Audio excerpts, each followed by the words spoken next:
बहुत समय पहले की बात है। एक हरा भरा घना जंगल था। वहाँ हर तरह के जीव जंतु खुशी खुशी रहते थे। जंगल के राजा शेर वीर का राज चलता था, जो बहुत न्यायप्रिय और बहादुर था। उसके राज्य में सभी जानवर निडर होकर जीते थे, क्योंकि शेर हमेशा उनकी रक्षा करता था। लेकिन एक दिन जंगल में अजीब घटनाएं होने लगी। रात में डरावनी आवाजें सुनाई देने लगी। नदी का पानी अचानक काला पड़ गया और पेड़ों की शाखाएं बिना हवा के ही हिलने लगी। जंगल के सभी जानवर डर गए। हिरणों का झुंड इधर उधर भागने लगा। तोते और चिड़ियां पेड़ों से उड़कर दूर चले गए और खरगोश अपने बिलों में छुप गए। सभी को लगने लगा कि कोई अनहोनी होने वाली है। डर और रहस्य। एक दिन हाथी गजराज पानी पीने नदी के किनारे पहुंचा तो उसने देखा कि पानी में परछाइयां हिल रही थीं, लेकिन वहां कोई था नहीं। वह घबरा गया और तुरंत राजा शेर के पास गया। गजराज ने कहा, महाराज, जंगल में कुछ गड़बड़ है। मैं नदी पर गया था, लेकिन वहां अजीब चीजें हो रही थीं। हमें कुछ करना होगा। शेरवीर ने सभी जानवरों की बैठक बुलाई। सभी ने अपनी अपनी परेशानियां बताईं। उल्लू बुद्धिराज, जो जंगल का सबसे ज्ञानी प्राणी था, बोला, मुझे लगता है कि यह सब जंगल के बीच स्थित पुरानी गुफा से हो रहा है। वहां कुछ न कुछ रहस्य छुपा हुआ है। गुफा की ओर सफर शेरवीर ने हाथी गजराज, बंदर चतुर और भेड़िए धीरज के साथ उस गुफा की ओर जाने का फैसला किया। वे धीरे धीरे घने जंगल के रास्ते से होते हुए गुफा तक पहुंचे। गुफा बहुत डरावनी थी।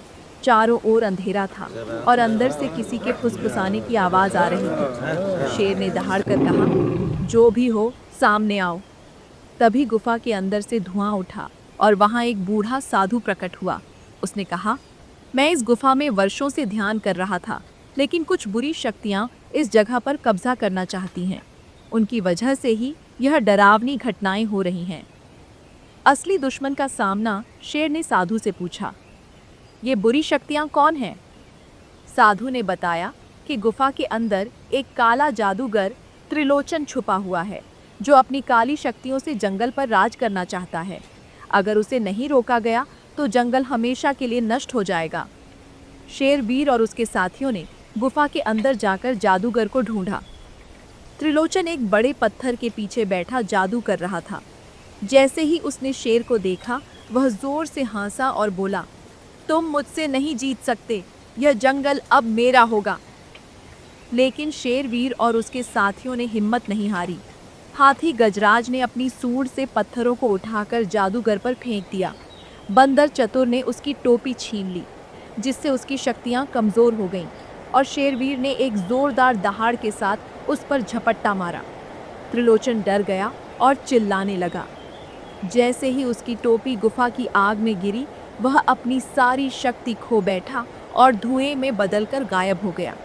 जंगल में फिर से खुशहाली। जादूगर के जाते ही जंगल में सब कुछ सामान्य हो गया।